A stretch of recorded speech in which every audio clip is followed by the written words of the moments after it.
Passons à présent à la délibération numéro 185 relative aux conventions pluriannuelles avec les centres sociaux et culturels pour la période 2024-2026. Et c'est donc Zahra Boudjemaï qui rapporte. Concernant la convention pluriannuelle donc, des centres sociaux et culturels pour cette période de 24-26, je rappellerai juste que la place de cette vie associative est évidemment essentielle dans notre ville. Son développement est constant et sa professionnalisation croissante.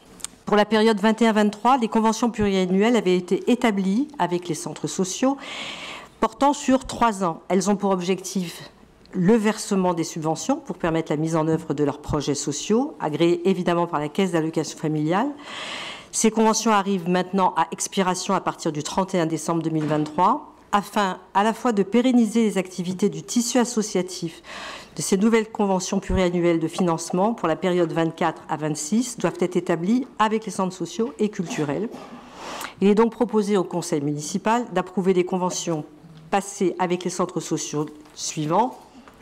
Je vais rapidement les nommer, Valérie Mosaïque, le centre culturel Club des Acacias, le centre socio-culturel Université La Terrasse, le centre socio-culturel ICO et le centre socio-culturel Maison pour tous.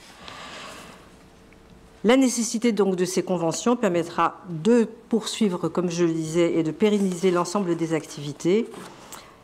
Et je vous remercie donc de bien vouloir approuver cette délibération. Pas de changement particulier sur les projets de chacun des centres sociaux, évidemment.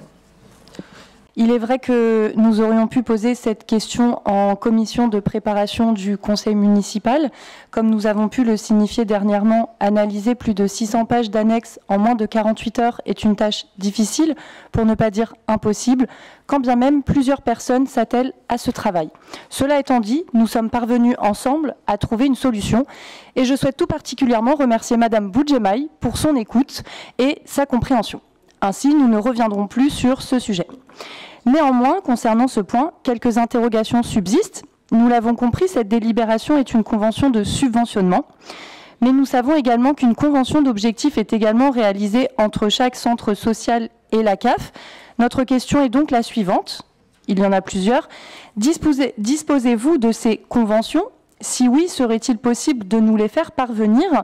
Et enfin, travaillez-vous avec les centres sociaux sur les objectifs contenus dans ces conventions avec la CAF?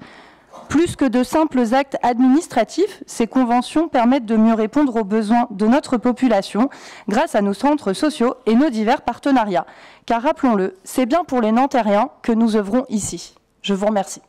Alors évidemment que ces conventions, elles existent et qu'elles sont approuvées par la Caisse d'allocation familiale, comme l'indiquent les critères, comme sont repris les critères pour être labellisé centre social et culturel. Obligatoirement, il y a une labellisation, y compris, alors que ce soit pour le contenu qui est abordé par le centre social et culturel, que ce soit pour les publics qui sont ciblés, et puis s'ajoute à ça éventuellement si le centre social est dans un quartier en QPV.